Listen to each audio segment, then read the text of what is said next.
हमने देखा कि सुखदेव गोस्वामी जी ने कहा था उनको कि जो भी खुशियां आपके जीवन में आती है इच्छा पूरी करके, वो थोड़ी देर के लिए टिकती है, लंबे समय के लिए टिकती नहीं है। क्योंकि खुशियां आने का मतलब ही होता है खुशी क्रिएट हो रही है। ब्रह्मा जी हेल्प कर रहे हैं आपको खुशियां क्रिएट करने में, मेंटेनेंस करने में। आपको नारायण भगवान का सपोर्ट लेना ही होगा, विष्णु भगवान का सपोर्ट लेना ही होगा, क्योंकि विष्णु क्या करते हैं, मेंटेन करते हैं। Vishnu is for maintenance, Brahma ji is for creation, Shiv ji is for destruction. तो हमें शिवाइट नहीं इसलिए बनना है क्योंकि हमें सच में डिस्ट्रक्शन में मास्टरी नहीं चाहिए एज ऑफ नाउ। ठीक है। तो हमें किस में मास्टरी चाहिए, हमें तो मास्टरी चाहिए विष्णु तत्व में, डिवोशन में। विष्णु तत्व पे मास्टरी चाहिए तो भगवान की भक्ति करने की हैबिट डालनी होगी। हैबिट डालेंगे तो इच्छा जो पूरी हुई है वो लॉन्ग टर्म तक आपको सुख देगी। जैसे इतने सारे भक्त हैं, वो कहते हैं हमें आईआईटी पास करा दो कृष्णा, हमें आईआईटी पास करा दो। कुछ कुछ भक्तों की आईआईटी क्रैक हो जाती है, आईआईटी में इंजीनियरिंग करने लग जाते हैं, फिर कहते हैं कृष्णा इंजीनियरिंग खत्म करवा दो, अच्छे से खत्म करवा दो, बड़ी मुश्किल चल रही है। कृष्णा उनकी इंजीनियरिंग खत्म करवाते हैं, फिर उनको टेक्सास में जॉब मिल जाता है, कभी कैलिफोर्निया में मिल जाता है, इधर मिल जाता है, उधर मिल जाता है। फिर जहाँ पे भी जॉब करने जाता है वो कहते हैं कि कृष्णा जॉब में हेल्प कर दो, नई नई जॉब है, पता नहीं कैसे होगा, बड़ा डर लग रहा है, ये वो। कृष्णा हेल्प कर देते, कमाने लग जाते। तो उनका कृष्णा कृष्णा पहली सैलरी हम आपको देंगे, कृष्णा प्लीज प्लीज अच्छे से सपोर्ट करना। तो उनका जो भी काम अभी तक करते आ रहे थे उनके दिमाग में इतना ही था, मैंने अपना अर्थ धर्म के मार्ग में लगाना है। उनके अंदर और कोई कामना नहीं थी कि कृष्णा आप ऐसे आएंगे तो मैं अपने लिए बाइक लूंगा, कृष्णा आप ऐसे आएंगे तो मैं अपने लिए ये लूंगा वो लूंगा। नहीं, कृष्णा मेरे पास पैसे आएंगे तो मैं मंदिर में दान दूंगा, मुझे पता है मंदिर में जरूरत है। मुझे कृष्णा आप ऐसे आएंगे तो मैं नया मंदिर बन रहा है वहां पे दान दूंगा, मुझे पता है उनको बड़ी जरूरत है, उनके यहाँ पे उन्होंने टाइलें लगानी है, फर्श लगानी है, 3 लाख कम पड़ रहा है, तो कृष्णा मुझे जितने भी मिलेंगे थोड़े थोड़े मैं उनको देता रहूंगा। ऐसे करके वो कसम ले लेता है। सो ये फर्क होता है एक मटीरियलिस्टिक इंसान में और डिवोटी में। वो कुछ भी करता है तो वो अल्टीमेटली कृष्णा के लिए कर रहा होता है, अल्टीमेटली, चाहे वो इमीडिएटली ना दिखाई दे, 4 साल बाद वो उसका यूज करे, 5 साल बाद यूज करे, लेकिन वो करेगा ना तो वो कृष्णा की सेवा के लिए ही करेगा। तो सुखदेव गोस्वामी जी ने कहा कि ये जो यज्ञ करके या फिर जो इच्छा मांग के, ये जो वीड्स है बेसिकली, जो भी घास है इच्छाओं की, उसको जब तक रूट से नहीं निकालते वो दबी रहती है, दबी रहती है, और बार बार निकल के आती है, बार बार निकल के आती है इच्छाएं। और जब इच्छाएं पूरी होती है तो वो टिकती भी नहीं है, खुशी टिकती नहीं है, थोड़ी देर के लिए रह जाती है। तो कंडीशन सोल बहुत ज्यादा एब्जॉर्ब हो जाता है मटेरियल वर्ल्ड में। अब उसको ऐसे चस्का लग जाता है, उसको लगता है कि अरे ये इच्छा पूरी हो गई तो ये भी हो सकती है, इसके साथ एक्सपेरिमेंट करके देख लेते हैं, ये वो भी हो सकती है, इसके साथ एक्सपेरिमेंट कर लेके देखते हैं, ऐसे करके देखते हैं, वैसे करके देखते हैं। तो फिर वो जीवात्मा ना पूरा अपनी क्यूरियोसिटी को सेटिस्फाई करने में लग जाता है। अपने अंदर जो इंट्रीग होता है, उसके अंदर इंट्रीगनेस होती है कि क्या सच में होता है क्या, ऐसे होता है क्या, वैसे होता है क्या, ये मांग के देखते हैं, वो मांग के देखते हैं। ऐसे करके वो बहुत ज्यादा अपनी क्यूरियोसिटी को सेटिस्फाई करने के लिए लग जाता है, नई नई इच्छा, नई नई इच्छाएं पूरी करने में लग जाता है। ठीक है, एक मिनट। सो फिर वो इतना ज्यादा फंस जाता है कि उसके पास ढेर सारी इच्छाएं पूरी होने के बाद पैसा आ जाता है। फिर कभी मच्छर आ जाते हैं, कभी रैट्स आ जाते हैं, चूहे आ जाते हैं उसके पास, कभी कभी बर्ड्स आ जाते हैं। और फिर ये सारे उसके पास आकर उसको ऐसे टोकने लग जाते हैं, हमें भी दे दो, हमें भी दे दो, ऐसे करके। तो यहाँ पे सुखदेव गोस्वामी जी कह रहे हैं ये वो सारे लोग हैं जो खुद कुछ नहीं करना चाहते और आपके ऊपर जीना चाहते। देखो मच्छर क्या होता है, आपके खून पे जीता है। तो ऐसे लोग जो खुद खुद का पुरुषार्थ नहीं होता इन लोगों का, खुद कुछ नहीं करना चाहते, इनको दूसरे का खून चूसना होता है, तो ऐसे लोग मच्छर होते हैं। लीच कैसे होता है, लीच भी ऐसी होता है, एक बार चिपक जाता है लीच, जब तक आपका खून एब्जॉर्ब नहीं करता तब तक उसका पेट नहीं भरता ना लीच का, तब तक वो ड्रॉप नहीं होता। आप अगर बीच में ही उसने अगर दांत फंसा लिए है और लीच को आप खींचने की कोशिश करोगे तो आपकी स्किन उखाड़ के लेके चला जाएगा। तो वैसे कई सारे रिश्तेदार होते हैं, उन्होंने अगर अपने दांत फंसा लिए और जब तक आपका अकाउंट खाली नहीं होता तब तक वो आपको मांगते रहेंगे, बहाने बनाएंगे, इमोशनल अत्याचार करेंगे, आपको बोलेंगे मैंने इस वक्त पे तुम्हें ऐसी मदद की थी, उस वक्त पे वैसी मदद की थी, और तूने मेरे को ये नहीं दिया, वो नहीं दिया। तो उन्होंने ऐसे दांत फंसा के रखे लीच की तरह। अब वो उनका पूरी तरह पेट नहीं भरता, जब तक आपकी बर्बादी नहीं होती तब तक उनका मन नहीं भरता। तो कुछ लोग आते ही है शकुनी जैसे, शकुनी का तो मन ही नहीं भरता जब तक बर्बादी नहीं होती। उसके मन को ठंडक पहुंच गई थी जब धृतराष्ट्र की बर्बादी उसने आंखों के सामने देखी। Dhritarashtra was very much in pen.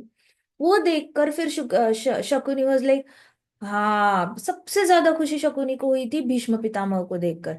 Bhishma Pitamah की जब मृत्यु हुई ना, दैट टाइम शकुनी तो वेट ही कर रहा था कि भीष्म पितामह मरने चाहिए। उसका तो एजेंडा ही था कुछ भी करके अहंकार डुबोना है भीष्म पितामह का। भीष्म पितामह ने भी कोई खास सही चीजें करी नहीं थी। सारी अपने परिवार के लिए पत्नियां लेने के लिए खुद जाते थे, एज इफ शॉपिंग करने जा रहे हैं, और शादी किसी और से कराते थे। अंबिका अंबालिका की शादी वो दूसरे से कराई, विचित्र वीर्य से खुद गए। और उन तीनों को लगा उनसे शादी करनी है, कहते नहीं नहीं नहीं मेरे लिए नहीं, विचित्र वीर्य के लिए। फिर गांधारी को भी पिकअप करने खुद गए थे, कहते नहीं नहीं मेरे लिए नहीं है, धृतराष्ट्र के लिए है।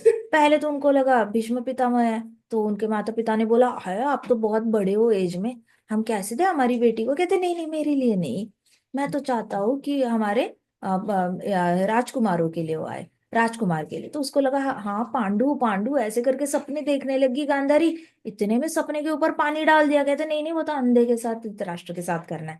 और फिर he became so firm and so strict कि गांधार देश को लगा अभी ये तो हमारे आंखों से ही जला भस्म कर देगा हमारे देश को। माता पिता ने बोला तू शादी करके ब्याह ब्याह करके चली जा, नहीं तो सारे सिटीजन्स मर जाएंगे। तो भीष्म पितामह ने भी ऐसे कोई मतलब खास अच्छे काम करे नहीं थे। ये तरीका नहीं होता किसी की शादी करने का। एक तो फंसाओ अपनी पर्सनालिटी से, और उसके बाद डराओ, और फिर धमकाओ, और फिर अपने पास लेके आओ जाओ। So you he had not done. तो शकुनी को ना ये पूरा देख कर ना उसको बड़ा गुस्सा था। तो शकुनी जैसे लीच होते हैं, वो आपका खून चूस के ही रहेंगे, आपकी संपत्ति खत्म करके ही रहेंगे, आपका अस्तित्व खत्म करके रहेंगे। अगर उन्होंने आपका कोई फॉल्ट डायग्नोस किया है और उनके दिमाग में ये अनफॉरगिवेबल फॉल्ट है, उनके दिमाग में आपने जो गलती करी है उसका उसको आपको माफ करना ही नहीं चाहिए, ऐसा उनका अगर दिमाग में होगा तो वो लोग छोड़ेंगे नहीं। तो ऐसे करके ये जो सुखदेव गोस्वामी जी है, वो कहते हैं कि ऐसे सारे एनिमल्स पीछे पड़ जाते हैं जो खून पे, आपकी दौलत पे जीना चाहते हैं लेकिन खुद कुछ भी नहीं करना चाहते। तो जीवात्मा क्या करता है, अगर कर्तव्यगार हो तो ऐसे लीच और मच्छरों के बीच में फंस जाता है।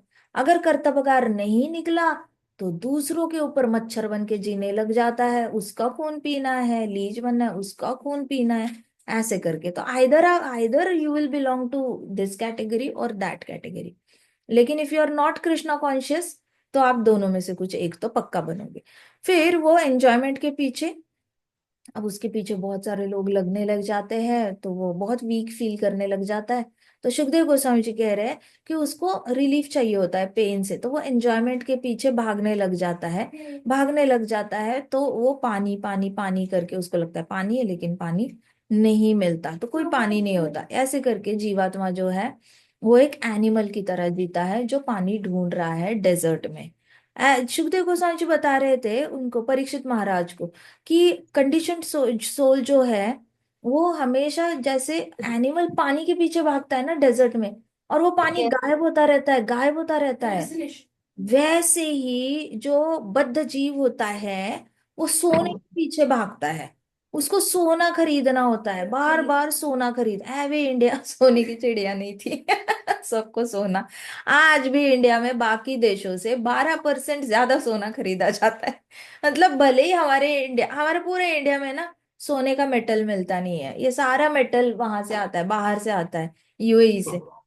लेकिन यूएई, एशिया के बाकी कंट्रीज के पास ये मेटल बनता है, हमारे पास Yes. मेटल है नहीं। तो इंडिया जितना भी सोना है ना इंडिया के पास वो इंपोर्ट होके ही आता है। तो बाकी देश भी तो इंपोर्ट कर रहे हैं, लेकिन बाकी देश सोना नहीं खरीद रहे, इंडिया ही सबसे ज्यादा खरीद रहा है। तो क्यों, शास्त्र ही नहीं पढ़ रहा कोई, सबको लगता है सोना अच्छा है, सोना अच्छा है। सुखदेव गोस्वामी जी तो कहते हैं कि सोना जो होता है वो येलो स्टूल की तरह है, मतलब येलो मल की तरह है, और उसके अंदर बहुत ज्यादा ऐश्वर्य छुपा हुआ है। ऐश्वर्य बहुत है लेकिन ईर्ष्या भी उतनी है। जितना ज्यादा आपके पास सोना होगा उतनी ज्यादा ईर्ष्या। कल मैंने कथा बताई थी ना, छोटा एक ये था, ಎಷ್ಟು एक सोने की गिफ्ट करते हैं, कॉइन की गिफ्ट करते हैं। और वो जाता है घर, तो उससे पहले ही डाकू उसके घर के पास ऐसे धावा डाल के तो बैठे हुए हैं छुप के। जैसे ही आएगा, इसके सोने की जो अशर्फिया है वो हम चोरी कर लेंगे। तो जैसे आपके पास ढेर सारा सोना आता है, तो लोगों की आंखें गूंज जाती है और उनको उसमें भी हिस्सा चाहिए होता है। सो ईर्ष्या बहुत लाता है, गोल्ड बहुत ज्यादा ईर्ष्या लाता है लोगों के हृदय में। इसलिए बहुत ज्यादा शो ऑफ नहीं करना चाहिए गोल्ड का। मैं बहुत सारे लोग देखती हूँ, उनको बहुत पैसा है, क्या करे, सजना धजना है तो खरीदते हैं गोल्ड खरीदते हैं। इतना गोल्ड खरीद के रखते हैं, उतना गोल्ड खरीद के रखते हैं। सिक्योरिटी के लिए होना चाहिए बेशक, अगर बेटी है आपके पास तो बेटियों के लिए आप सोना खरीद के रखो। घर में रखने से अच्छा कोई और तरीका है, गवर्नमेंट बॉन्ड्स है हो गए, डिजिटल गोल्ड हो गया, तो इस तरीके से बना के रखो। ओरिजिनल सोना घर में रखना थोड़ा सा अवॉइड ही करो। और फिर अगर है बेटी है तो उसको शादी में तो देना ही देना है, तो उतना लेकर रखो, क्योंकि आप ले रहे हो तो उसमें आपका दिल नहीं है। उसमें तो आपने लिया ही है सोना दान करने के लिए, तो उसमें आपका कोई इंद्रिय तृप्ति है ही नहीं, आप दान करने के लिए सोना ले रहे हो। So then there is nothing wrong in it. लेकिन अपने आप को बहुत ज्यादा सजाने धजाने के लिए, मैं इस शादी में गई थी तो मैंने लक्ष्मी हार पहना था, अब मैं उस शादी में जाऊंगी तो मैं दुर्गा हार पहनना चाहती हूँ, उस शादी में मैं काली माता हार, पता नहीं क्या क्या नाम होता है, मैं इमेजिन कर रही हूँ बस। लेकिन ऐसे ऐसे अलग अलग हारों के नाम होते हैं। तो लेडीज को चाहिए होता है कि वो हर महीने कुछ ना कुछ ऐसे हारों का कलेक्शन करे, ताकि वो शादी में यूनिक दिखे। यूनिक दिखने के कई सारे तरीके होते हैं। सोना को यूज करना, ये मेटल को क्या ही यूज करना, मेटल है, धातु है वो बस। देर इज नथिंग सो मच। और जो भी लोग आपका नया नया ज्वेलरी देखेंगे, वो मुंह पे तो बहुत तारीफ करेंगे, और ये रिंग कितनी अच्छी है, तुमने पायल कहाँ से लिए, तुमने ये मंगलसूत्र कहाँ से बनवाया, कितना अच्छा है। फिर फोन पे बोलेंगे मुझे भी तुम्हारे जैसा बनाना है, ये वो करके। बट फिर पीछे जाके यही रिश्तेदार है जो सोचेंगे हाँ इसके पास इतना पैसा है, जाओ जाओ हमारे बेटे के लिए एडमिशन करनी है, जाओ जाओ उनको जाकर पूछ के आओ। उस दिन तो वो शादी में बड़ा नया हार पहन के घूम रही थी, इतने पैसे तो होंगे ही, उसका हार जितने कॉस्ट का है उससे तो सिर्फ आधे ही पैसे हम मांग रहे हैं। ऐसे करके वापस मस्कीटोज को अट्रैक्ट करोगे लीचेस को अट्रैक्ट करोगे, लोकस्ट्स को अट्रैक्ट करोगे, और तो ऐसे जैकल्स को अट्रैक्ट करोगे, ऐसे करके आप खुद ही मतलब आ बैल मुझे मार, ऐसे वाला डिस्प्ले करके आ जाते हो फंक्शंस में। तो सुखदेव गोस्वामी जी कह रहे हैं कि शो ऑफ नहीं करना है ज्यादा, सोने सोने को बहुत ज्यादा ये करके नहीं रखना है।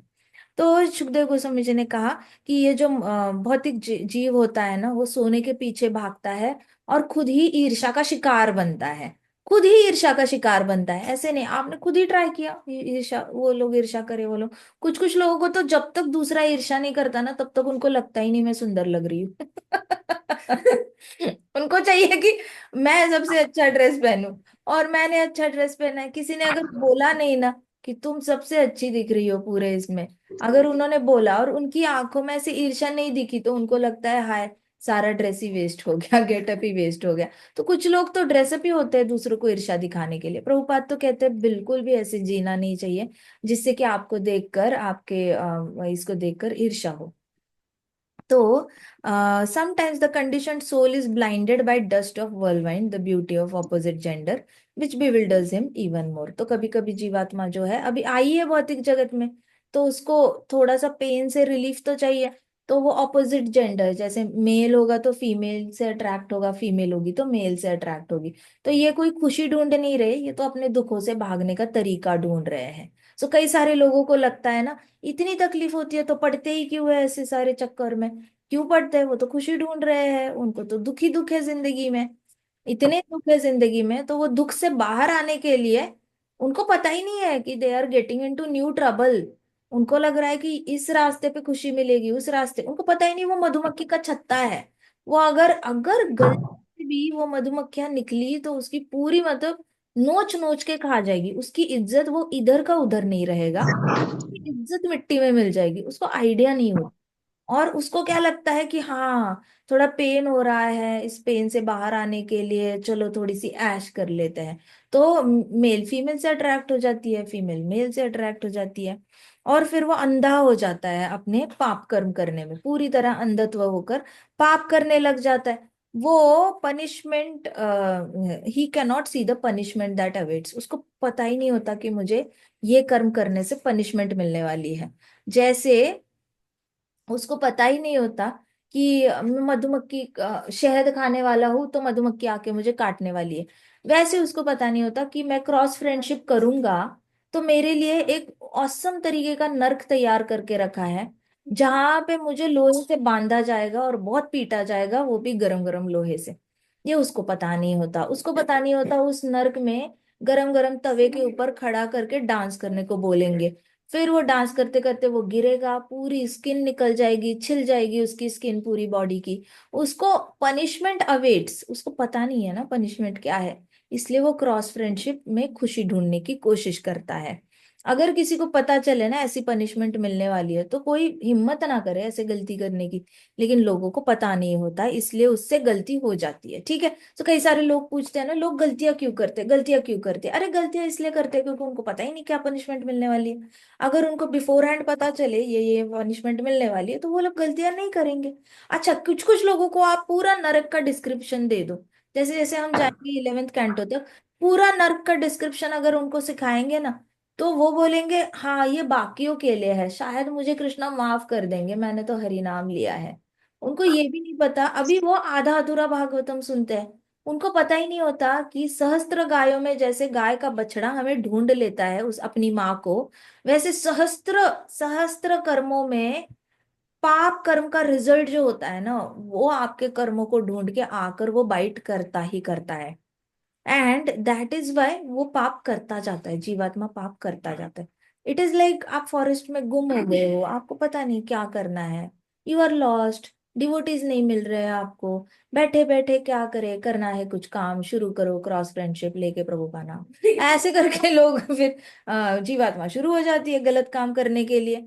फिर क्योंकि उसके पास पैसे है, वो मच्छरों से भागा है, एक्स्ट्रा पैसे है, क्या करे, चलो ऐसे कर लेते, खरीद लेते cross friendship. So he cannot see the punishment. The conditioned soul does realize the futility of sense enjoyment, but only for a moment. उसको इतना भी समझ में आता है कि ये थोड़ी देर की खुशी है, बाद में तो खुशी मिलती नहीं है, थोड़ी देर की खुशी है। तो उसको थोड़ी देर के लिए तो अवेयरनेस तो होती है कि ये बड़ा टेम्परेरी खुशी है, ये टिक नहीं रही है खुशी। लेकिन वो अवेयरनेस भी होती है ना, वो सिर्फ थोड़ी देर के लिए टिकती है, थोड़ी देर के लिए टिकती है। वापस उसकी जो जैसे घास उगती है ना, वैसे वापस उसकी इच्छाएं वापस जागृत हो जाती है। जैसे किसी ने अपना फेवरेट फूड खा लिया, चाइनीज खा लिया सपोज, उसने उस वक्त खाते वक्त उसको अच्छा लगा और उसको लगा कि मुझे बड़ी खुशी मिलेगी, लेकिन उसको दूसरे दिन भी वापस खाने का मन करता है, तीसरे दिन भी वापस खाने का मन करता है। ऐसा नहीं कि उसकी संतुष्टि दूसरे दिन तक टिकती है, he wants that again, second day also, third day also. ऐसे करके इच्छाएं उसको तंग करती रहते। Now because of his strong attachment to the body, mind and senses, he forgets that material enjoyment can be full of misery. अब उसको इतना अट्रैक्शन हो जाता है, जैसे मैगी खाना है, चाय खाना है, उसको इतना ज्यादा अट्रैक्शन हो जाता है, और उसके इंद्रिय तो एंजॉय कर रहे हैं, एंजॉय कर रहे हैं, तो वो भूल ही जाता है कि मटेरियल वर्ल्ड, भौतिक जगत तो दुखों का सागर है। सो मिसअंडरस्टैंडिंग उसकी हो जाती है कि चलो सुख मिल रहा है तो सुख मिलता ही रहेगा, मिलता ही रहेगा। He again runs after material enjoyment like an animal runs after mirage in desert. तो वो वापस क्या करता है, एंजॉयमेंट के पीछे भागता रहता है, सोच करके एंजॉयमेंट मिलेगी। तो जैसे एनिमल वापस पानी ढूंढता है ना डेजर्ट में, वैसे ही करता है। तो सुखदेव गोस्वामी जी ने कहा कि बद्ध जीव जो होता है वो अपने लोगों के हार्श वर्ड से बड़ा दुखी हो जाता है। तो मैंने ऐसे कई सारे भक्त देखे हैं, बहुत सालों से ये कर रहे हैं, भक्ति कर रहे हैं, लेकिन उनको अगर उनके खास कोई खास भक्त, उनके बहुत अच्छे कनेक्शन है उनके साथ, और उस भक्त ने भी कुछ बोला तो इतने साल भक्ति करने के बाद भी ये लोग दे कैन लिटरली क्राई, इतना बुरा लग जाता है, उनके हृदय छल्ली छल्ली हो जाता है। तो होता क्या है कि कोई भी बद्ध जीव होता है, बद्ध जीव हार्श वर्ड्स डाइजेस्ट नहीं कर पाता। हार्श वर्ड्स डाइजेस्ट करने के लिए तो जड़ ऐसी परिस्थिति ही चाहिए। जड़ भरत मेथड हमने डिस्कस की थी। क्या करते थे जड़ भरत, अपना फोकस कैसे शिफ्ट करते थे, क्या करते थे जड़ भरत? नहीं, वो स्टोरी इमेजिन करके कुछ है तो नहीं, ही just throw it away. He used to imagine lotus feet of Krishna, lotus है ना। तो वो लोटस कृष्णा को याद करते थे पैरेलली, वो इतने अब्सॉर्ब रहते थे लीला। सो कृष्णा का नाम रूप लीला याद करते थे जड़ भरत, और अपने मन में वो इतने अब्सॉर्ब्ड रहते थे, ऐसे इतने अब्सॉर्ब्ड रहते थे कि उनको पीछे से पत्थर मार रहे, इंसल्ट कर रहे, उनको जीरो फर्क पड़ता था। सो अगर जड़ भरत, जिसने भागवतम पढ़ी है और जिसने जड़ भरत पे मास्टरी करी हुई है, वो जिंदगी में कभी इंसल्ट हो ही नहीं सकता। चाहे इंसल्ट करने वाले 100 पुरुष आकर उनका इंसल्ट क्यों करें। लेकिन जिसने तो जड़ भरत की कथा सीरियसली ले ली, वो इंसान जिंदगी में, कर सकते हैं लोग आके इंसल्ट करेंगे, लेकिन वो खुद इंसल्ट नहीं होगा। और जड़ भरत की तरह वो कभी अफेक्ट ही नहीं होगा उनके हार्श वर्ड से। अब ये मर्चेंट है, उसके पास फॉर्मूला है नहीं कि जड़ भरत की तरह कैसे अंदर अंदर कृष्ण की नाम रूप लीला को याद करना है। How to shift the focus when somebody is insulting you, ये मेथड जड़ भरत के पास है, जड़ भरत की वजह से हमारे पास है, लेकिन मर्चेंट के पास नहीं है। तो सुखदेव गोसाई जी कह रहे हैं कि ये इतना बड़ा हो जाता है, इतना कमाता है, इतना ज्यादा पैसे खर्च करने लग जाता है क्रॉस फ्रेंडशिप पे, इधर उधर इंद्रिय तृप्ति पे, और थोड़ा सा कोई कुछ हार्श वर्ड्स यूज करता है तो उसके दिल में बहुत चोट लगती है। इतनी चोट लगती है कि वो वहां से भागने का मन करता है, लेकिन तब तक बात फैल जाती है। जैसे किसी एक ने डांटा, तो अब बहुत सारे बड़े बड़े लोग होते हैं, तो किसी एक ने उनको कुछ बोला, तो ये ऐसे है मर्चेंट, तो बद्धजीव है, उसने सुना, वो वापस जाके रोया रोया रोया, फिर उसको लगता है मैं यहाँ से भाग जाता हूँ। इतने में इसने ना 100 लोगों को जाकर बताया होता है, मैंने उसको ऐसा झाड़ा, ऐसा झाड़ा, ऐसा थप्पड़ मारा, तेरी हिम्मत कैसे होती है ये करने की, निकल जाए यहाँ से एंड ऑल दैट। ये सारी बातें ना सांप का अजगर बना के फैलती है। मतलब इतू सा डाटा होगा, हो सकता है थप्पड़ भी नहीं मारा होगा, लेकिन ये बताते हुए बहुत ज्यादा, तो सब लोग फोन करेंगे, सब लोग मैसेज करेंगे उसको, सब लोग मिलेंगे, बोलेंगे अच्छा क्या ये सही है, ऐसे हुआ था वैसे हुआ था, ये बोलेंगे नहीं ऐसे तो, अच्छा कितनों को बताऊं मैं, ऐसा नहीं हुआ था, आप मिसअंडरस्टैंड कर रहे हो, लेकिन कोई फर्क नहीं पड़ता। सो ही इट इज लाइक क्रिकेट्स। तो जैसे वो कीड़े होते हैं ना, कर कर कर कर कांस्टेंट आवाज है, वैसे वो बद्ध जीव जो होता है उसके बारे में इतना ज्यादा बुरा भला फैल चुका है, वो सोच कर ही उसका मन करता है मैं वहां से भाग जाऊं। उसको बहुत ज्यादा सफोकेशन फील होता है और उसको मन करता है मैं भाग जाऊं, क्योंकि अभी मैं इतने लोगों के मुंह तो बंद नहीं कर सकता। तो बद्धजीव आया तो था ग्रीड की वजह से, लालच की वजह से, खुशी ढूंढते ढूंढते ढूंढते ढूंढते उसकी तो ऐसी मतलब एक्सरसाइज हो चुकी है कि वो मतलब सोच ही नहीं सकता, बहुत ज्यादा मेहनत करवाई है। फिर वो बद्धजीव जो होता है, वो सबसे ऐसे क्रिकेट से सबसे परेशान होकर नदी में जंप कर लेता है। नदी में जंप करता है, ऊपर से नदी में जंप करता है, उसको लगता है अभी फाइनली पानी मिलेगा, नदी आ गई है। लेकिन देखता है तो जिस एरिया में जंप किया है नदी में पानी ही नहीं होता, पत्थरों के ऊपर गिरता है, हड्डियां टूट जाती है उसकी, बहुत ज्यादा दर्द में चिल्ला रहा होता है, लेकिन कोई उसकी मदद करने के लिए नहीं आता। तो सुखदेव गोस्वामी जी कह रहे हैं, या फिर परीक्षित महाराज ने जैसे ही देखा कि अरे बद्धजीव के ब्रेक हो गए, उसके बोन्स टूट गए, हड्डियां टूट गई, परीक्षित महाराज ने बोला आहा, this is compared to the condition soul who is misguided by atheist.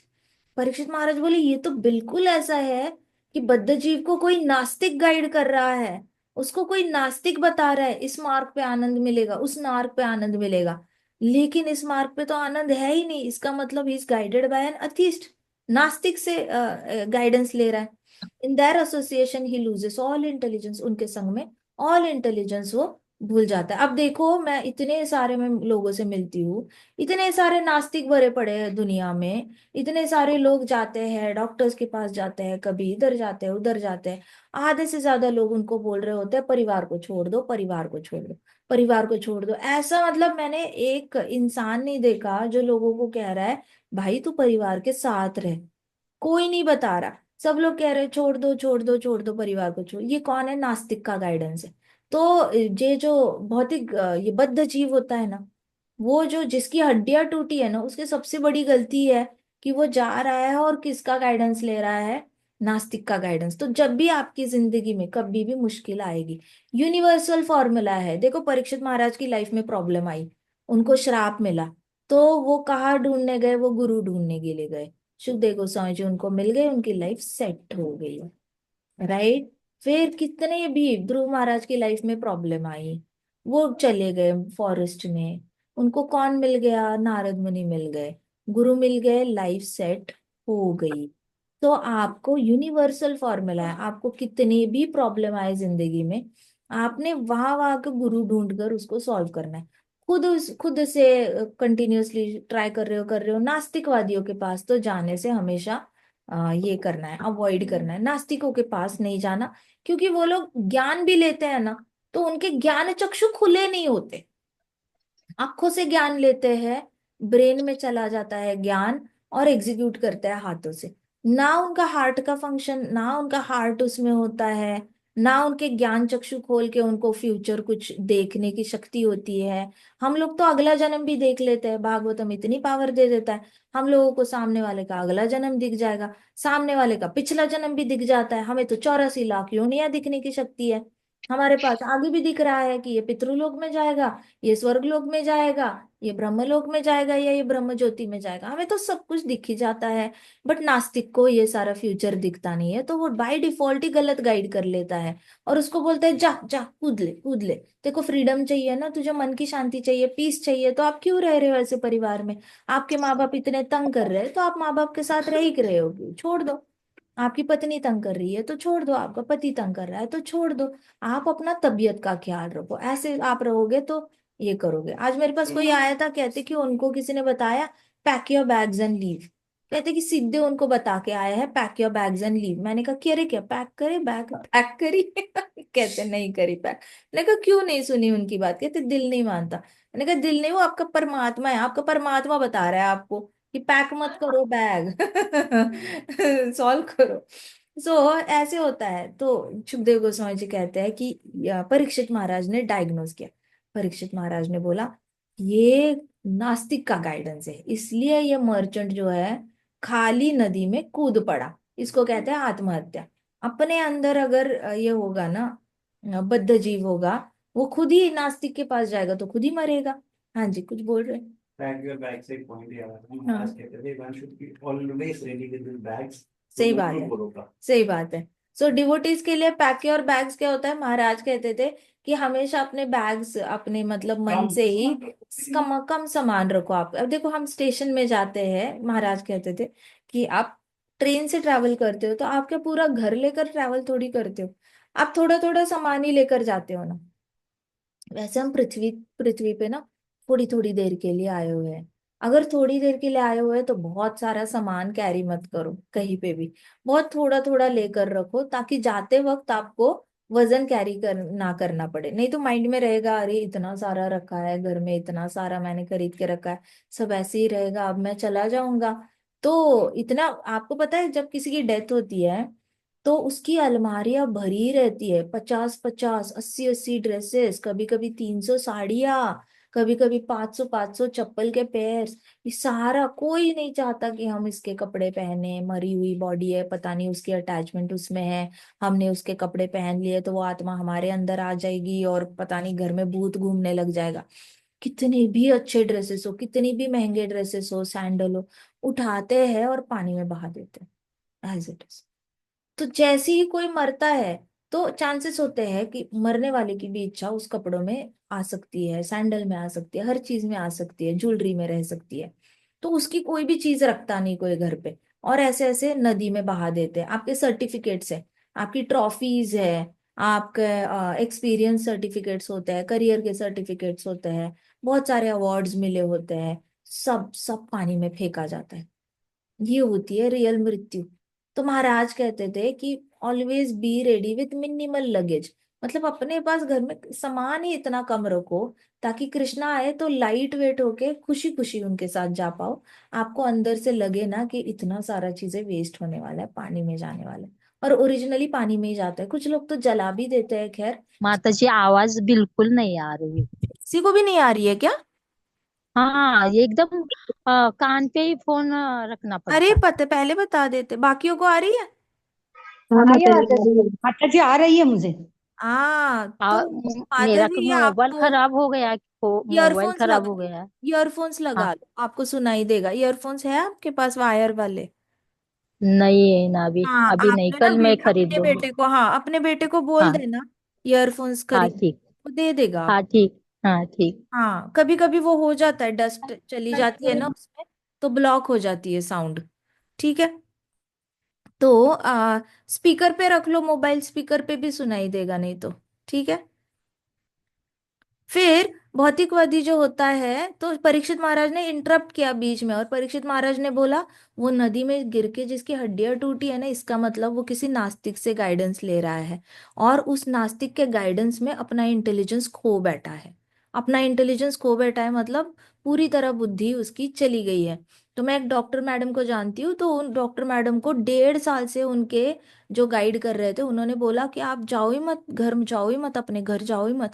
1.5 साल उनको अपने ससुराल से दूर रखा और उनको कहा जाओ ही मत, वो अच्छे लोग नहीं है, जाओ ही मत।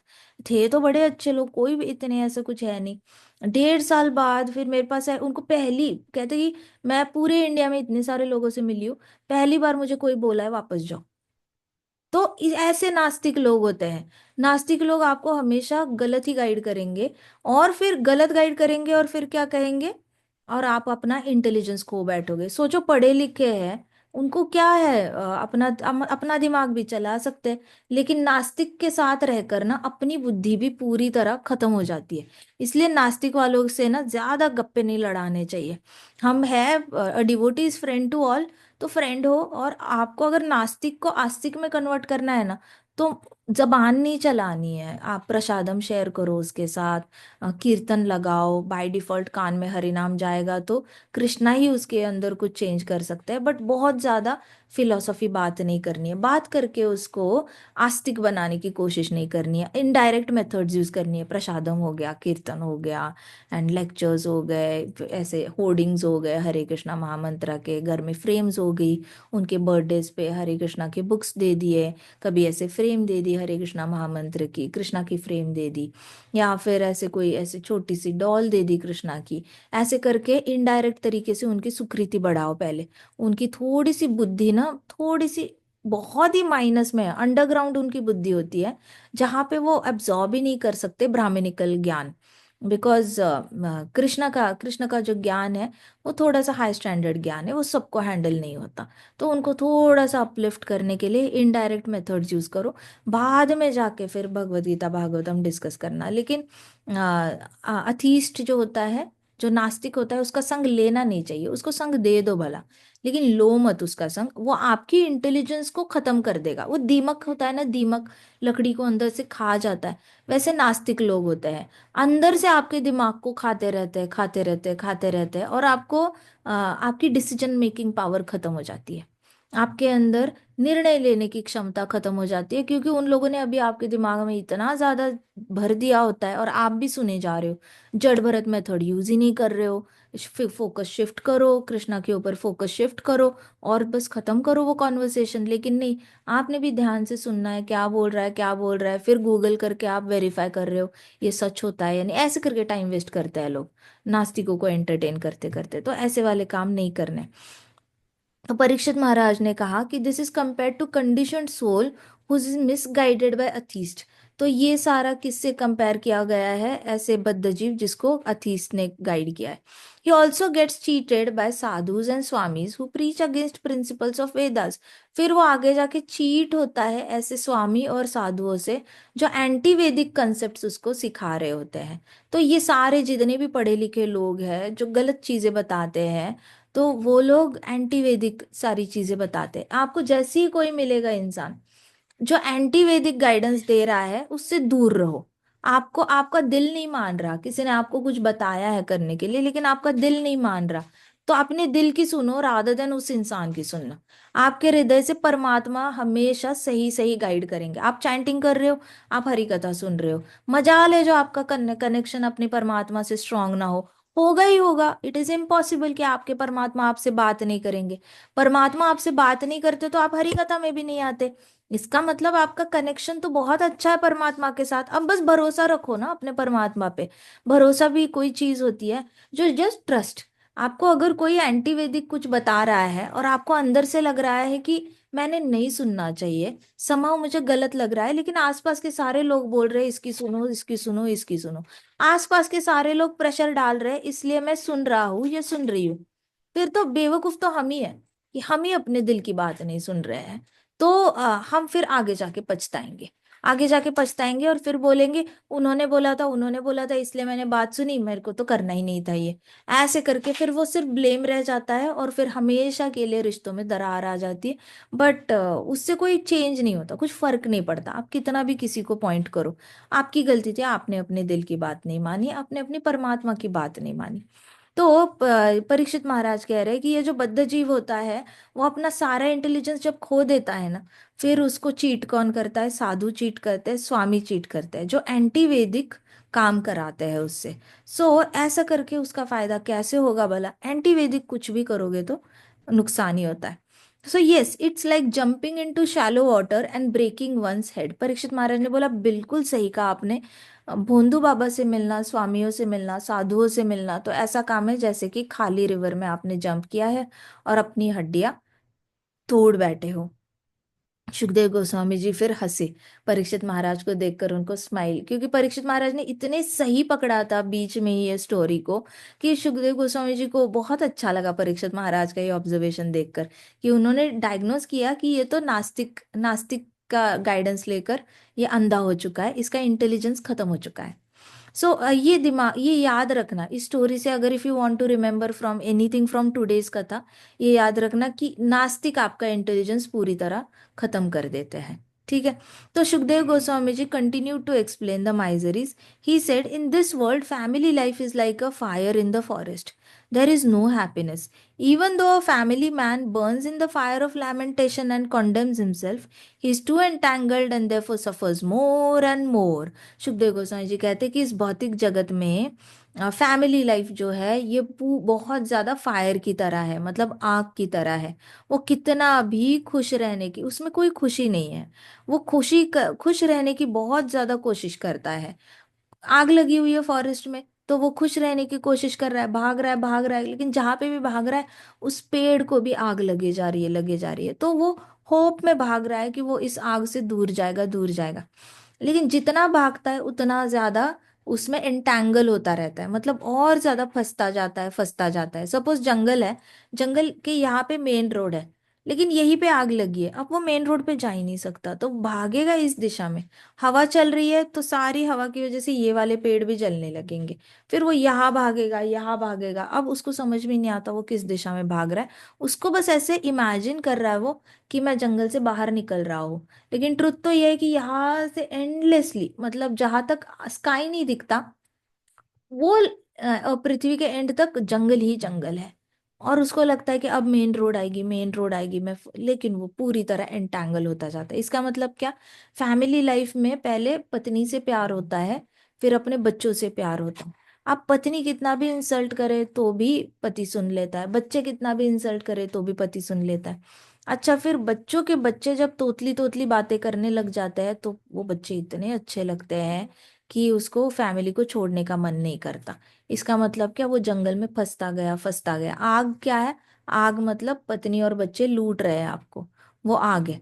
आप भाग रहे हो, मतलब आप भाग रहे हो ये सोचकर कि अभी पत्नी को थोड़े पैसे दे दिए, अब अगला पेड़ नहीं जलेगा, बच्चे को थोड़े पैसे दे दिए, अब अगला पेड़ नहीं जलेगा, लेकिन जलता जा रहा है, जलता जा रहा है, जलता जा रहा है, उसको झटके लगते जा रहे हैं। वो बस होप में जीता है कि ये कभी तो लोग मेरे को रिस्पेक्ट करेंगे, कभी तो प्यार करेंगे, कभी तो ढंग से रोटी और दाल चावल खाने के लिए देंगे, कभी तो ठीक से रहेंगे। आए दिन ये लोग नाराज रहते हैं मुझसे, मैं ये देता हूँ, मैं वो देता हूँ। तो उसको बड़े जंगल में चटके लगते हैं, उस मर्चेंट को, जीवात्मा को, बद्ध जीव को। होप में भागता है, फाइनली उसको खुशी कहाँ मिलती है? अपने नाते पोती के मीठे मीठे वचनों में। तो ऐसे करके एंटैंगल हो जाता है। तो सुखदेव गोस्वामी जी ने कहा कि ब्लेजिंग फायर है, बहुत ज्यादा कंट्रोल करता है, बहुत ज्यादा फायर को कंडेम भी करता है, अपने आप को भी ब्लेम करता है कि मेरे अंदर ही प्रॉब्लम है, मैं ही बहुत प्यार करता हूँ परिवार से, ऐसे करता है, लेकिन अल्टीमेटली और ज्यादा फंस जाता है। He imagines that his father और grandfather has taken birth as his son. फिर इमेजिन करने लगता है, उसको लगता है मेरे जो मृत पिताजी है वो मेरे पोते के रूप में आए हैं। मेरी जो मरी हुई माता है वो मेरी पोती के रूप में आई है। तो वो अपने माता पिता को इतना मिस कर रहा होता है कि बच्चों के बच्चों में अपने माँ बाप को ढूंढने की कोशिश करता है। आपने सुना है किसी की फैमिली में कोई कोई लोग कहते हैं ये दादी पे गई है, ये दादाजी पे गया है, ये बिल्कुल दादाजी की तरह दिखता है, बिल्कुल उनकी तरह बिहेव करता है, एक्ट करता है। कौन कहता है? जो माता पिता बहुत मिस कर रहे होते हैं अपने पेरेंट्स को, तो उनको अपने बच्चों के बच्चों में पूरी तरह अपने माँ बाप, कभी कभी अगर बचपन में ही माँ बाप चले गए तो अपने बच्चों में माँ बाप दिखते हैं। लेकिन अगर बच्चे पैदा होने के बाद माँ बाप की डेथ हुई है तो बच्चों के बच्चों में अपने माँ बाप देखने लग जाता है वो। और उसको अपने माँ बाप की बहुत ज्यादा याद आती है, तो वो याद की जो ये है दुख है, वो अपने पोता पोती को प्यार दे के पूरा कर लेता है, क्योंकि वो आत्मग्लानि में जी रहा होता है। उसको पता होता है उसने माता पिता के साथ कुछ ना कुछ गलत किया हुआ है, कभी कभी रिस्पेक्ट नहीं करी, कभी कभी तंग किया हुआ है, उनकी बात नहीं मानी है।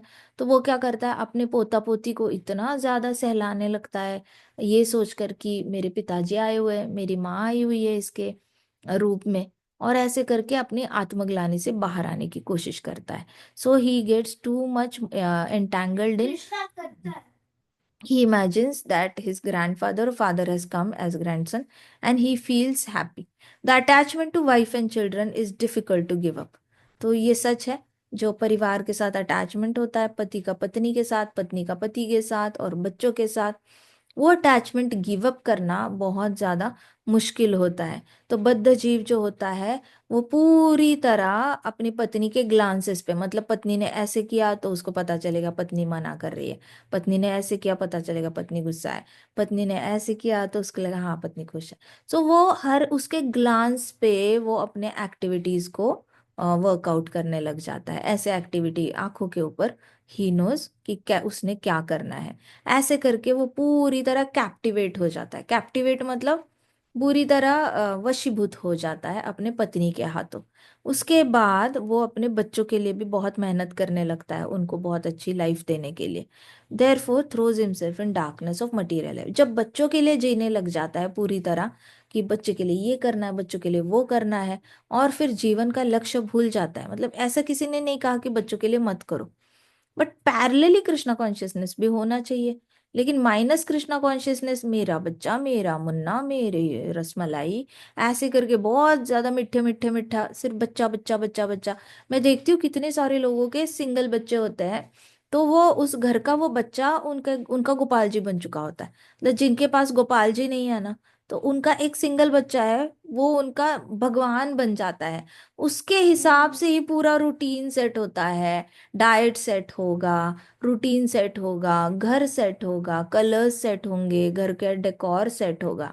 मतलब वो भगवान बन जाता है। कार भी कितनी सीटर लेनी है डिपेंड करेगा उसके ऊपर।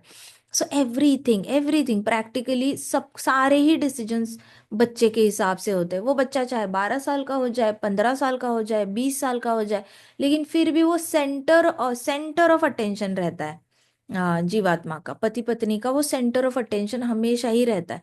वो ओवरकम ही नहीं कर पाते। इसलिए पुराने जमाने में ना ऐसे घर में लड़की की शादी नहीं कराते थे जहाँ पे लड़का अकेला ही हो, उसको अगर भाई नहीं है, अगर घर भरा हुआ ना हो, तो वहां पे लड़की देते नहीं थे। कहते थे कि अरे ये भरा हुआ घर नहीं है, इसको तो भाई नहीं है, इसको बहन नहीं है, ये बचपन से ही माँ बाप ने इसको बहुत ज्यादा लाड प्यार से बड़ा किया होगा, ये क्या सहेगा संसार के चटके, ऐसे कहते थे।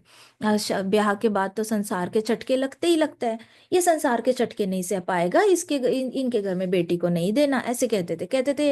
हाँ है इनके पास बहुत कुछ है लेकिन इनके घर में बेटी को नहीं देना। तो भरे हुए कहते थे कि भले उनके पास पैसे कम हो थोड़े से, लेकिन भरे हुए घर में देना है। क्यों? क्योंकि भरे हुए घर में सहनशीलता भी होती है ना। लड़के के अंदर सहनशीलता होगी, बचपन में बड़े झगड़े करे होंगे भाई बहन के साथ, मारा होगा, उठपटांग करे होंगे, और फिर वापस एक हो चुके होंगे। तो इन लोगों के अंदर सहनशीलता होती है, छोटी छोटी चीजों को सीरियसली लेने की कोई ये नहीं होती, सीरियसली नहीं लेते। और बहुत ही अच्छे से वापस मिलजुल के, इट इज लाइक पानी में लाठी मारते हैं, वैसे पानी में लाठी मारने वाला काम होता है कि ओ लाठी मारी, पानी साइड हो गया लेकिन वापस पानी एक हो गया। तो ये वाला पुराने जमाने का कॉन्सेप्ट था, ज्यादा बच्चे करने के पीछे कारण था कि एक बच्चा हो गया तो नहीं, और तो करने ही करने हैं। पहले बच्चे को कोई बेटी नहीं देगा, पहले बेटे की तो हमारी शादी नहीं होगी अगर और बच्चे घर में नहीं दिखेंगे तो ये कॉन्सेप्ट था, और it was very healthy, it बहुत हेल्दी कॉन्सेप्ट था। अभी तो अकेला अकेला वो भगवान बन जाता है। पति पत्नी आपस में ही झगड़ा करते हैं उस बच्चे के ऊपर, तुमने उसको ये खाना क्यों दिया, तुम्हें उसको पढ़ाना नहीं आ रहा है, तुम अपनी जिम्मेदारियां नहीं जानती। ये उसको डांटेगी कि अरे तुमने क्यों उसको मोबाइल दिखाया, तुमने क्यों उसको टीवी दिखाया, तुम उसके साथ पार्क में खेलने क्यों नहीं गए, ऐसे करके। मतलब चाहे आप बाहर की कंट्री में चले जाओ, बाहर की कंट्री में जाने के बाद तो वो बच्चा सुप्रीम पर्सनालिटी ऑफ गॉडेड बन जाता है। अभी तक तो इंडिया में रहेगा तो डेमीगॉड रहेगा, बाहर के देश में जाने के बाद एक ही अगर बच्चा है तो देखो उनका सोशल सर्कल तो है नहीं उनके पास, ना आसपास रिश्तेदार है उनको तंग करने के लिए, कोई नहीं है, अकेली फैमिली रह रही है, 3 लोग रह रहे हैं, पति पत्नी और बच्चा। पति पत्नी के पास इतना बड़ा सर्कल तो है नहीं कि हर रोज कोई आ रहा है उनको बुला रहा है कि जी घर पे आ जाओ, हमारे पास ये फंक्शन है, शादी है, ये है, ऐसा कुछ तो हो नहीं रहा है। सो वो लोगों के पास बहुत टाइम होता है, इतना टाइम होता है कि उस बच्चे का तो मतलब सर खा जाता है।